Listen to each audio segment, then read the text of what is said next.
चलिए, ब्रोकर बोले खास पेशकश हमारी। हर्ष हमारे साथ जुड़ चुके हैं।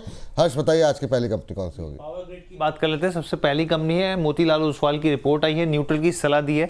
302 रुपये प्रति शेयर के भाव का लक्ष्य दिया है। इन्होंने कहा है कि FY26 के लिए जो कैपिटल एक्सपेंडिचर गाइडेंस है, यानी कि जो खर्चे की गाइडेंस है, उसको बढ़ाकर 35,000 करोड़ रुपए कर दिया गया है। यहाँ पर कैपिटलाइजेशन गाइडेंस की बात करें, यानी कि जो प्रोजेक्ट पूरे होकर जो इस्तेमाल में आते हैं यहाँ पर, उसकी बात करें तो वहाँ पर भी जो है करीब 25,000 करोड़ का जो निवेश है वो बढ़ता हुआ दिखेगा। यहाँ पे वित्त वर्ष 2027 और 28 की गाइडेंस में कोई भी बदलाव नहीं किया गया अभी फिलहाल के लिए, ना कोई बढ़ाया गया ना घटाया गया है। यहाँ पर आगे जो प्रोजेक्ट है वो डिपेंड करेगा किस तरीके से कंपनी का जो इन्वेस्टमेंट है, निवेश है, वो बढ़ता हुआ दिखेगा। यहाँ पे बाद में कैपेक्स को लेकर स्थितियाँ लगातार मजबूत हैं। इस तरह की कंपनियों को लेकर आने वाले 10 साल में करीब 15 लाख करोड़ का एक बड़ा मौका जो है एक मार्केट के हिसाब से यहाँ पर देखने को मिल सकता है। और खासतौर पर जो कंपनी का फोकस है वो बिजली ट्रांसमिशन नेटवर्क को मजबूत बनाना और जो बैटरी एनर्जी स्टोरेज सिस्टम है उससे जो है कंपनी को स्ट्रेंथ आने वाले दिनों में मिलती हुई दिख सकती है। चलिए, ठीक है।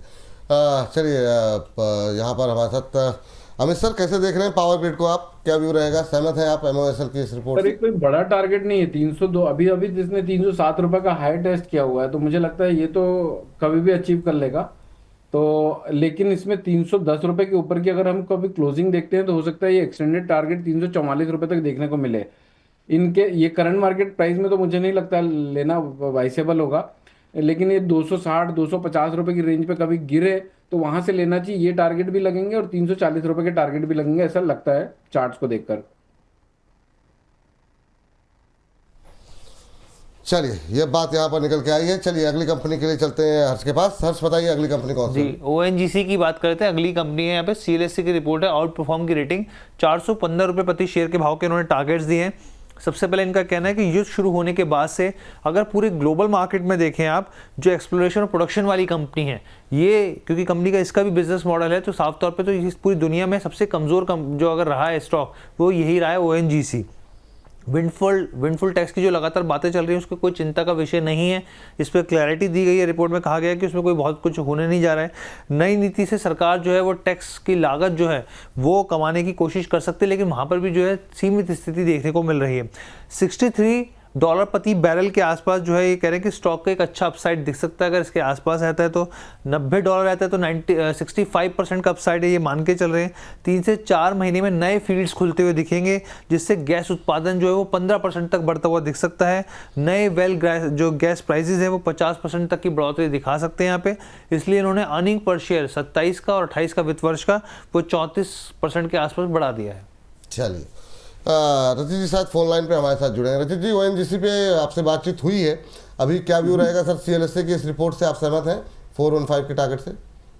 देखिए सर, ये बहुत एग्रेसिव टारगेट्स हैं और ये जो बात इन्होंने कही है इस रिपोर्ट में कि विंडफॉल टैक्स की प्रॉब्लम नहीं लगती, मुझे नहीं लगता सर। मैं अभी भी इसी कन्विक्शन का हूं कि विंडफॉल टैक्स हायर लेवल पे लगेगा ही लगेगा, क्योंकि सरकार को बाकी टैक्स कलेक्शन में डेंट देखने को मिलेगा। वही स्टांस रहेगा। लोअर लेवल पे आप अपनी बाइंग पोजीशन बनाएं, कहीं भी आपको 256 254 की रेंज में देखे वहां बाइंग पोजीशन बनाइए।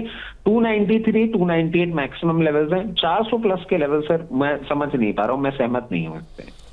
चलिए, 400 प्लस के लेवल से सहमत नहीं है, ये बात यहाँ पर रचित जी की तरफ से आती हुई। और अब चलते हैं अगली जो है कंपनी की तरफ।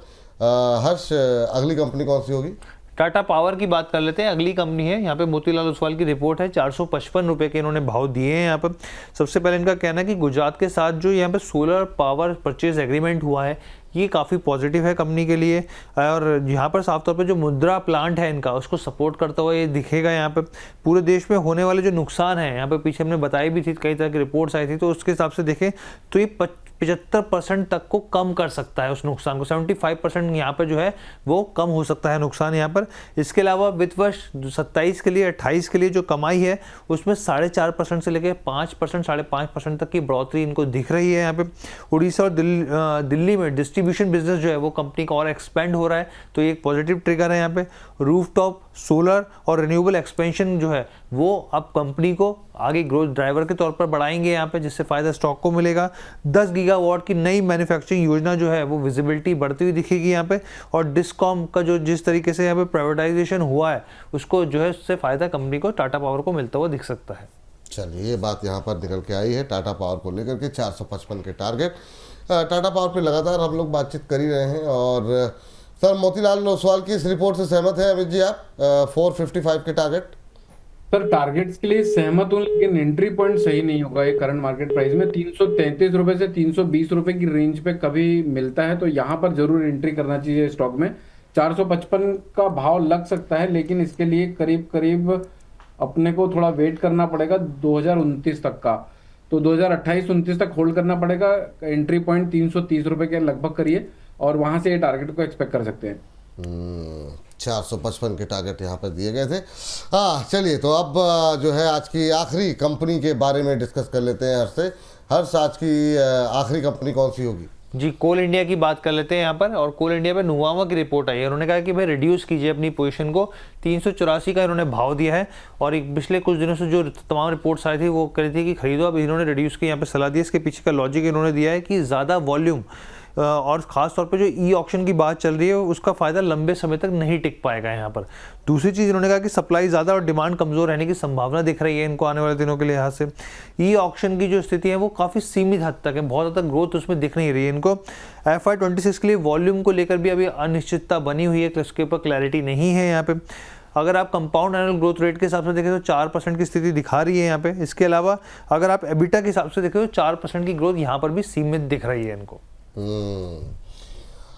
ये बात कोल इंडिया को लेकर के निकल के आई। 384 नुवामा की रिपोर्ट। रजत जी, क्या व्यू आपका? क्या कहेंगे आप? सहमत हैं? 384 तक जा रहा है नीचे। रजत जी, आवाज आ रही है आपको? चलिए, लगता है रजत जी से संपर्क टूट गया। अमित सर, आप ही इस को ले लीजिए सवाल को सर। यस, विपुल जी, जा सकता है, लेकिन exit point current market price में नहीं होना चाहिए। ये करीब करीब 447 रुपए से 455 रुपए के बीच में एग्जिट कर सकते हैं। करंट मार्केट प्राइस में पैनिक सेलिंग ना करें। तो 455 रुपए के 455 रुपए से 455 रुपए के आसपास एक बार एग्जिट प्लान कर सकते हैं। और ये टारगेट इतने तो नहीं लगते हैं जितने ये बता रहे हैं 384 रुपए के, लेकिन हाँ 420-422 रुपए तक एक बार टेस्ट हो सकता है। चलिए, ठीक। तो इसी के साथ इस सेगमेंट को अब समाप्त करने का वक्त हो गया है।